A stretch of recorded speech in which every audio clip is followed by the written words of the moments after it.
This year has been about as half-baked and half-finished as the tree behind me, and I'm going to tell you guys all about it.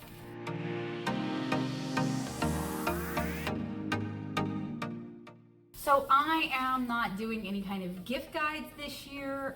This is my year wrap-up, and I'm not even sure if I'm going to do like my goals for next year. And the reason for this is I am exhausted. So I wanted to give you guys kind of a year recap because there's a lot that's been going on that I haven't talked about. There are a lot of videos that I started and I never finished, and I just kind of wanted to talk about it. So 2023, every new year I resolve to start like that year is going to be my year. I'm going to work really hard. I'm going to make it happen. And that's usually right on the tail of getting intensely burnt out that winter, like the year prior. So I'm seeing that trend happening with me again this year. And every year I do try to take steps to try to remedy that. And life happens in a way that I can't quite predict, or ADHD happens in a way that I can't quite predict. This year kind of followed on the heels of a really rough year. I had a family member die very suddenly from complications of lung cancer, and that just kind of threw the rest of that year into a lot of turmoil. And generally, I try to find agency and control in my life, especially when things are out of my control, by making art, right? Like that is a way that I can carve a calm space for myself, a space of my own. I can fill it with happier thoughts or more pleasant thoughts. So I did what I always do. I burnt myself out by making more art, though not as bad as in year prior. So I entered 2023 deciding I'm going to take like a hiatus at the beginning of the year. I think I took one in February. And I didn't really make any videos. I just focused on making art for myself. In 2023, I started working on my comic again, and I had like some pretty good momentum going. I did the poster for the 2023 Jambalaya Festival. That could and should, I have the footage for it, should be a video in and of itself.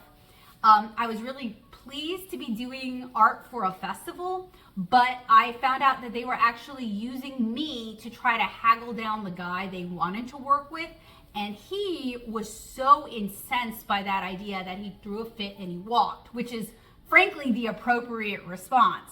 I've been trying to kind of branch out and find more paying work and not necessarily stick to like the conventional avenues of making money. So I took the job anyway. My in-laws had kind of warned me about working with them, and I listened to them, I believed them, but I figured like, even if this is bad, I'll have something new under my belt and something new in my portfolio. So I didn't get burned as badly as one might think, but the whole experience was still not as good as it should have been, considering this is a festival that's been going on for 30 years now. You'd think they'd have a streamlined process, but apparently not. And there was a lot of art by committee where one person would approve something, and then a month later, when I'm almost done with it, everyone changed their mind. They don't like it anymore. You can redo it, sort of stuff. And that only stopped when I reminded them that they're at the point where I'm going to be charging them for corrections, and then suddenly everything was good and they really liked it. Would I do festival art again? Absolutely. I love drawing food art. I love doing Louisiana art.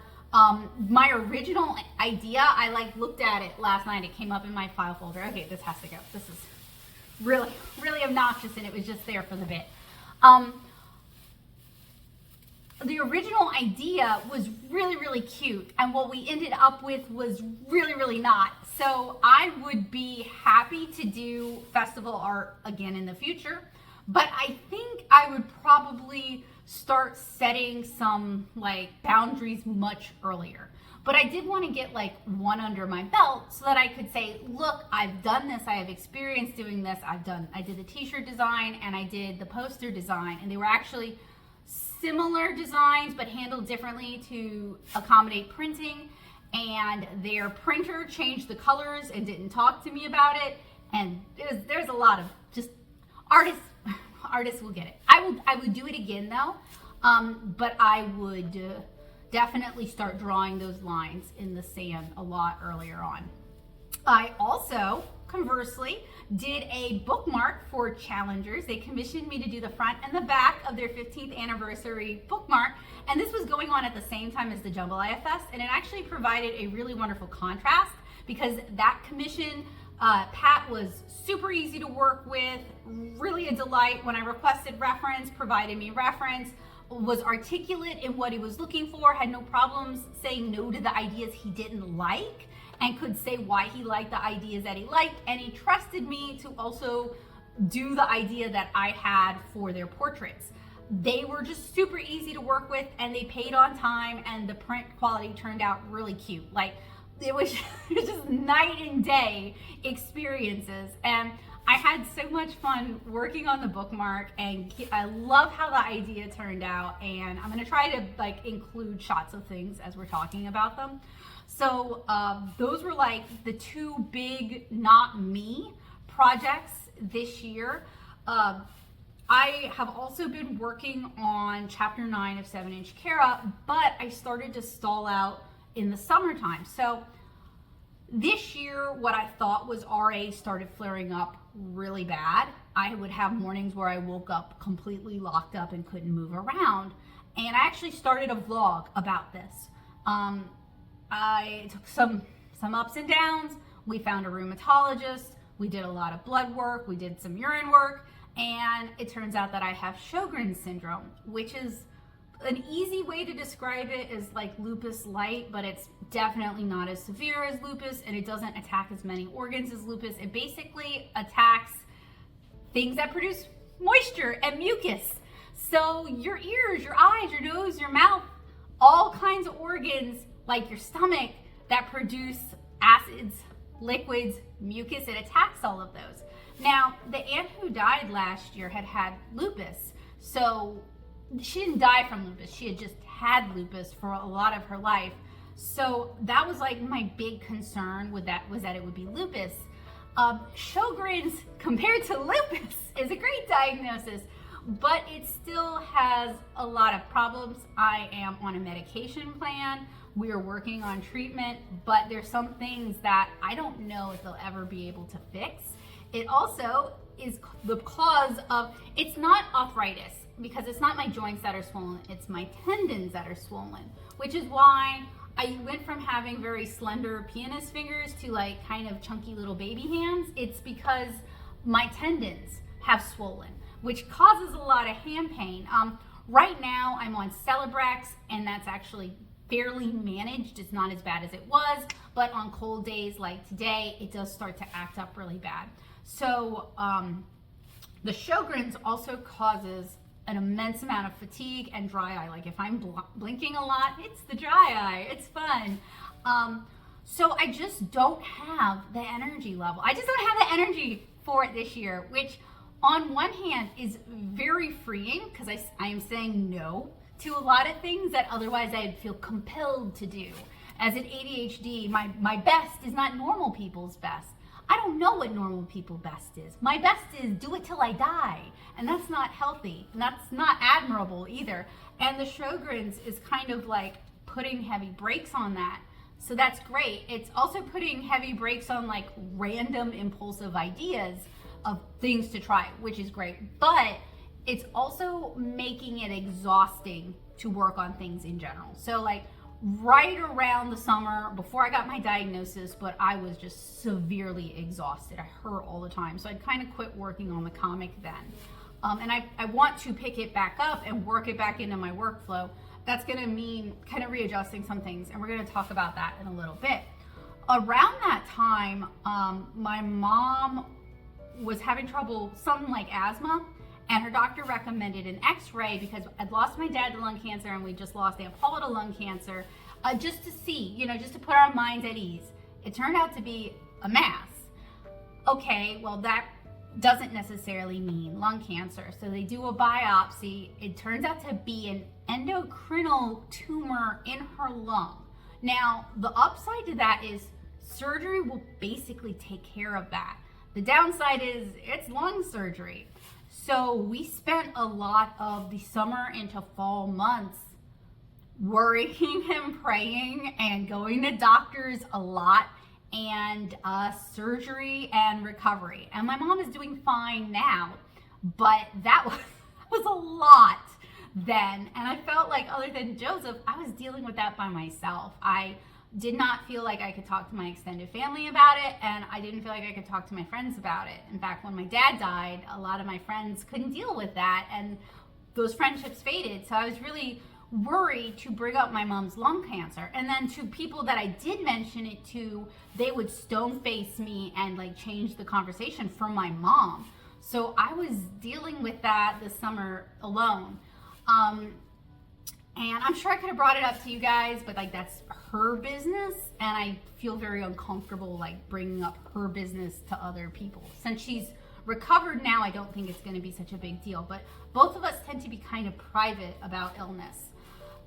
So that kind of got, all right, that's wonderful. She's mostly recovered, like things are going okay. And then we did Fall Fest and a wedding that evening for a friend from college. And Joseph and I both got COVID, and I was sick for 2 weeks. And because I have Sjogren's and there are other complications involved, I'm still dealing with those complications. I have, again, reduced energy level, which is a shame because I thought like we had found good meds, and I thought we'd had this figured out, right? Like I wasn't 100%, but I was 80, and 80 is good when you were spending a lot of your time at 40.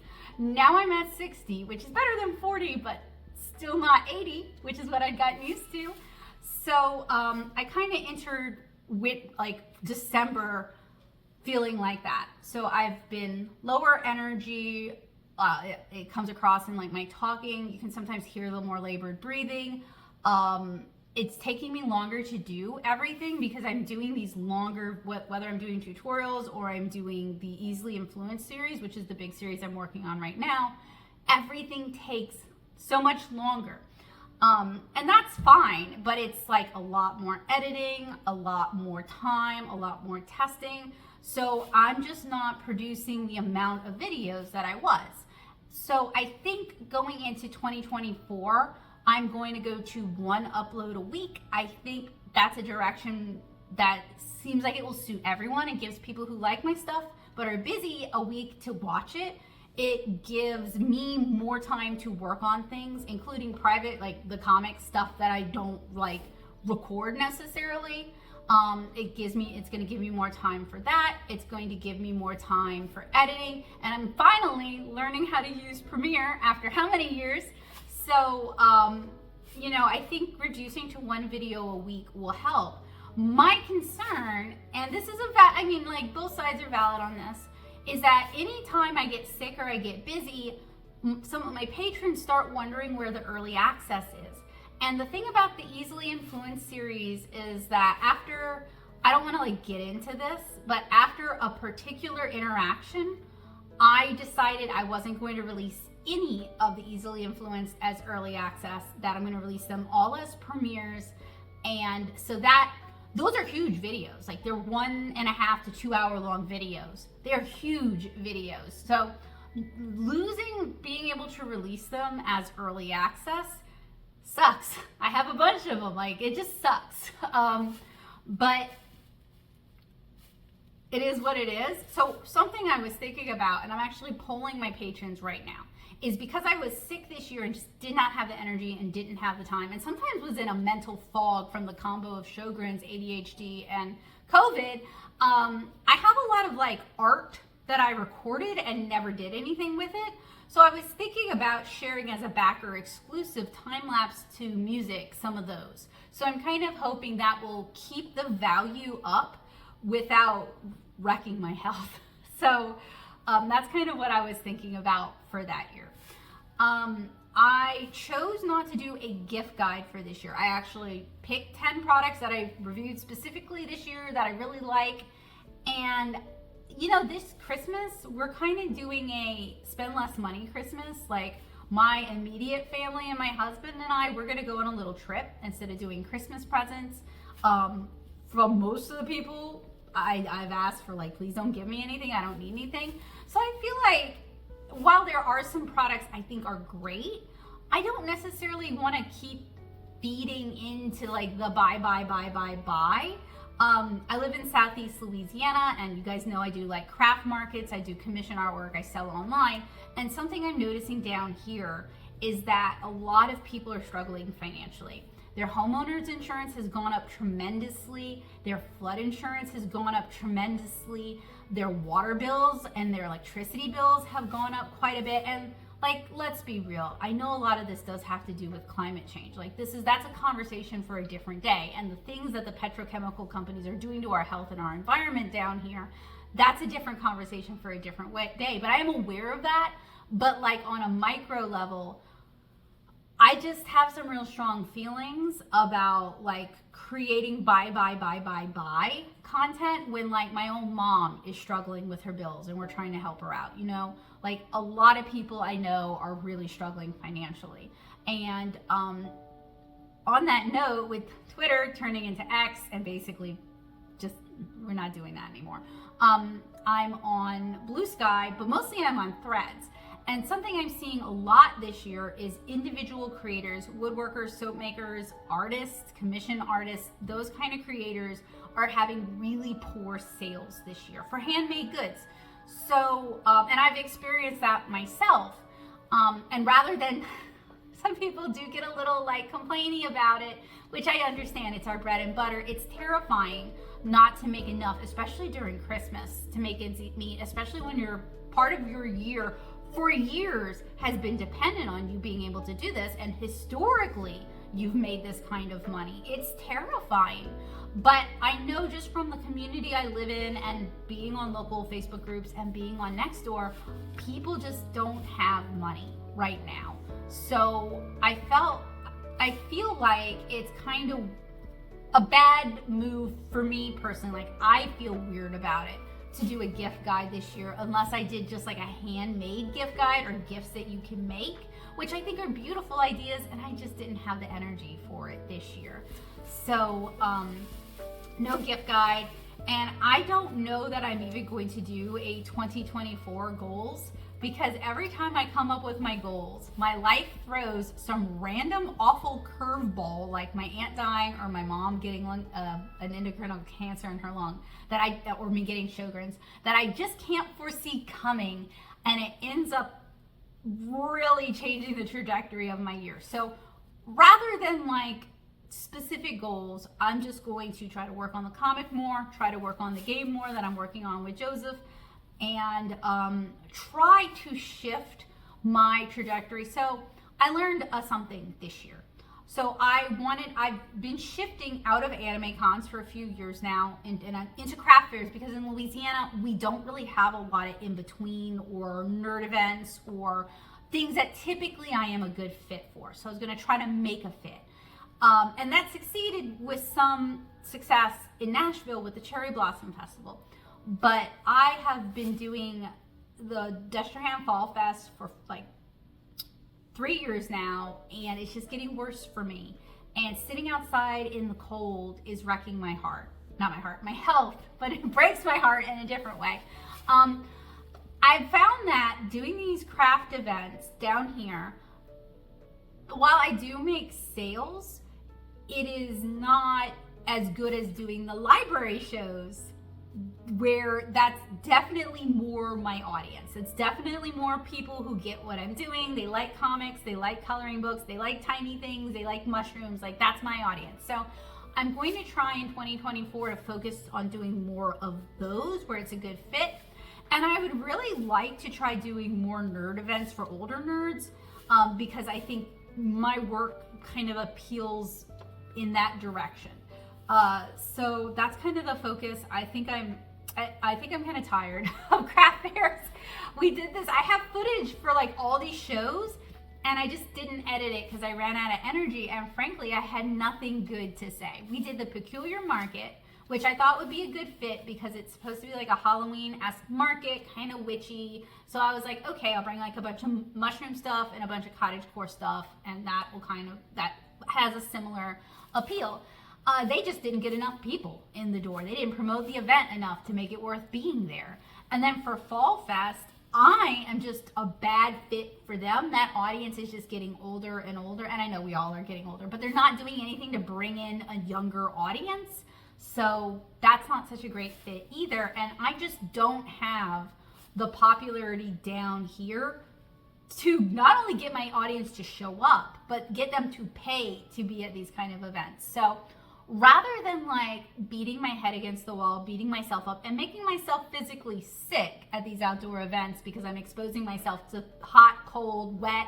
I mean, like y'all might remember the Luling Fat review. We were out in the cold, wet, and wind. You guys might remember, I don't know if I did a video for Food Truck Friday, but it started out cool and rainy and then warmed up. So like we started out chilled and then like, anyway, it's Louisiana, right? That's Louisiana weather. It is what it is. But those kind of outdoor events are not necessarily such a good fit for me. I may be better suited to finding a way to do commissions with the farmers market. That might be a better fit.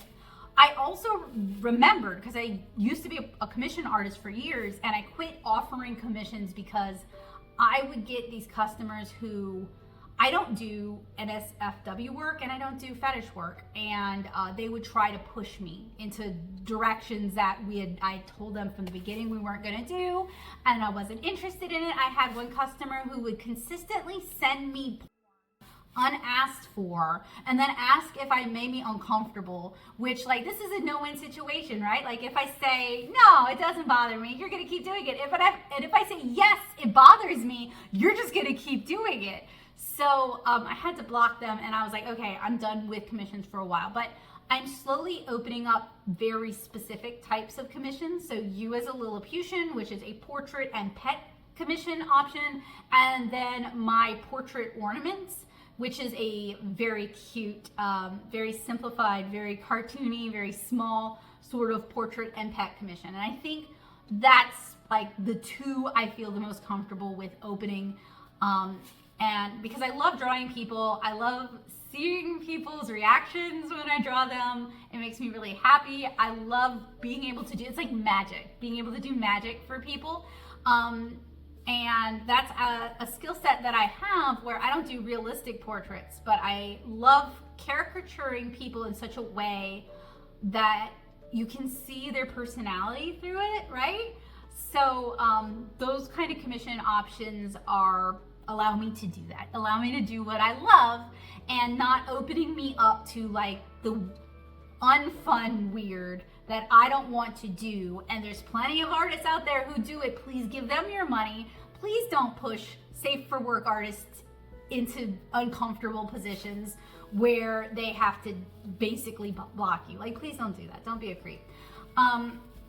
So that's kind of exciting. We're working on getting those listings going in the shop. But if you're a watcher, if you're a patron, if you're a subscriber, if you're familiar with my work and you would like that kind of a commission, you can email me and I'll get back to you with the information. But that's kind of exciting, and that's kind of more what I want to be able to do, what I've always wanted to be able to do for people, were those types of commissions. And when I say portrait, it can also be like your original characters. Like, it doesn't have to be a real person. Basil's doing fine. Those of you who followed Basil, the Roof Rat's little mini adventures, like when Twitter was Twitter, Basil's doing fine. He's actually hanging out on Joseph right now.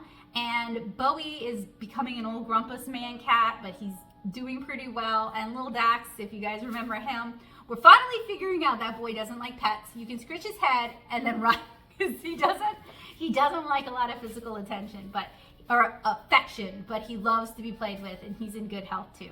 So, and Joseph seems like he's in good health as well. So I think I'm the only one who's sick, which I guess in my worldview, I would prefer to be the one who's sick than all the ones that I love who are sick.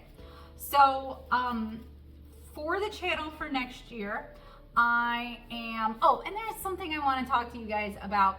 And this is an old conversation. This isn't a new one. And I'm not fussing at anybody, but if you are a fan of my tutorials, if you liked my tutorials, and you're wondering why I don't do nearly as many as I used to, and I don't do these long how-to series like I used to, and it's so review heavy, the answer is my tutorials and my long how-to series get like no views. I earn no money. They cost me money to do. And while I like doing them, I just don't have the energy right now to do that and get no response in return, right? So the reviews do help people, or at least they tell me they help them in the chat when I do the premieres. And while I am paying out of pocket for those materials with funds from Patreon, thank you guys, that is what gets more views than my art. Now, I am trying to be a little sneaky person and sneak more of my art into my reviews, but unfortunately, that's just like how YouTube is. And I know I have some options. Those options have existed for years, and better artists than me have turned to those options years ago. They got tired of dealing with the fact that YouTube in general is not interested in art how-to content. So like, I know that is an option. I just don't think I'm together enough for the quality that I would want to offer. I don't think I'm together enough for that yet. But hey, we're learning Premiere, so we might get there at some point. So this is a conversation that I need to have more so with my patrons, because in the end, they're the ones who pay for these things. So they're the ones who should get to decide. And I haven't brought it up yet because my health and energy levels are not there. And I don't want to promise something that I can't deliver. And I hate being a flake. But I am aware that I could just be releasing, like it's so easy. I could release tutorials to Patreon only and not even like release them on YouTube at all. And that might be a direction that I go in. Like I mentioned earlier, I'm already polling my patrons about this back footage and sharing that as time lapses. So I'm already kind of like thinking in that way. But if you are not a patron, or you can't afford to be a patron, and I understand that, this is not a shame thing. I get it, okay? This year's been rough, and not everybody has finances for those kind of things, and that's fine. This is not a guilt trip. But you like that kind of content, and you want me to continue to do it, the options are you can reach out to me publicly, please, so other people see that you like it. And tell me what you like and how much you like it and how helpful it is. That kind of word of mouth is huge. That will definitely fill the emotional needs bucket of Becca Needs Praise and will inspire me to do more stuff like that. Tell me what kind of tutorials I do that work for you, because like I've tried so many different things and they all kind of uniquely bomb. You guys tell me you like to see like start to finish, from the drawing to the finished illustration. So I started the start to finish series. Some people told me that they like easier tutorials that don't require drawing. So I started the Stash Buster series. Some people on my Discord told me like they really don't know anything about watercolor and they want like the absolute basics. So I did the watercolor crash course, but without y'all's feedback, I don't read minds. I don't know what works and what doesn't. All I can look at is the analytics, and they are not doing so hot. So if there's something that you really, really, really love, analytics is not going to reflect that. So please do actually tell me. Another way that you can help is by sharing it with your friends and tagging me so I can see it, so they can see it, so we can start building up this trust and building up this community, right?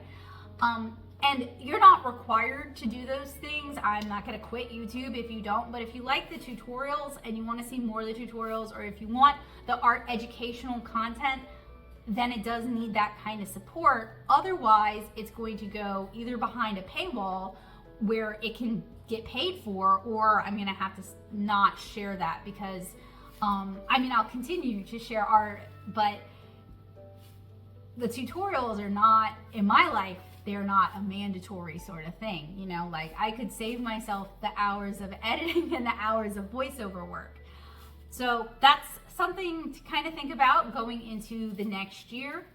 And other than that, I just kind of want to refocus on making art and making comics, and also kind of start focusing on art licensing or art wholesale, because what I have going right now is not particularly sustainable, and I like making art, so I'd like to be able to continue making art. Anyway, that sounds like, oh boy, it sounds like such a downer. This year's been really, really rough for me, and last year was really, really rough for me. The year before that was fine, and then there was COVID. I mean, we're still dealing with COVID. I'm not saying the pandemic is over, but like that was like the big COVID year, and it's just been really, really, really rough. Not just for me, but like for everybody, and I understand that. So I hope you guys have a wonderful year next year. May next year be all of our years, if possible. I hope that if you do celebrate Christmas, that you have a happy, safe, and warm Christmas surrounded by people you love. And if you celebrate anything else, I wish the same to you for those. And if you don't celebrate at all, I do hope that you'll take some time to do something that you enjoy, do something relaxing and fulfilling that makes you happy, and maybe take this as an opportunity to tell the people that you love in your life that you love them. So I wish you guys a very happy holiday season, a very Merry Christmas, and a hopefully so much better New Year in 2024. Bye guys! Wanted to create a little recap of some of the art that I made in 2023. This isn't in perfect chronological order. It's kind of a rough chronological order, and I didn't include everything that I did in 2023. There's a lot of comic pages. I didn't include a couple of bigger projects that I didn't include, and some of the start to finishes that I didn't include. But this is kind of a rough idea of what I worked on this year, just to there's a lot of watercolor. I was about to say just to show the gamut, but like no, y'all, it's a lot of watercolor. Whether it's watercolor tests, which I didn't include any of like the field tests, I didn't include any of me trying out other people's kits or anything like this. This is just 100% my original art or art that I did as commissions. So if you see anything here that you're like, oh, that's really cute, I'd like to learn how to do it, I probably already released the video for it, or it may get released to my patrons as a time-lapse to music sort of easy viewing sort of thing. This is Lilliputian Living for 2023. I think next year will probably be my last Lilliputian Living ever. This has just gotten kind of a diminishing response over the years, and while I really enjoy this project, I really like making art that other people enjoy. So when I don't get a lot of like response or engagement, whether it's in person or out online, it kind of loses its appeal for me. This is a month-long black and white inked art challenge that I do every year and have done for the past 7 years, kind of with the intention of collating 4 years and releasing them as a book. The first volume is already out, and while it had a really strong initial response, it just doesn't really sell super well here in Louisiana. However, it does create the opportunity for like line arts that I can then watercolor on top of later. So it would be kind of a shame to lose it, but it may be time to move on. And then here we have some of the start to finish tutorials that I did. People really like my mushroom art as prints, and I wanted to do some start to finishes with that. And then we have some of the wooden and watercolor ornaments that I created this year to sell at Fall Fest. I have a tutorial on how to do this as well. Generally, I just found myself recording everything I did, whether I used it or not, because social media just increasingly pushes us to the video format. And finally, this year's ornament. I hope you guys have a wonderful 2024. Thank you for watching my 2023 recap. I hope you guys get some rest. I hope you guys eat plenty of tasty food, and I hope you guys have a wonderful year next year. Thank you for joining me for 2023.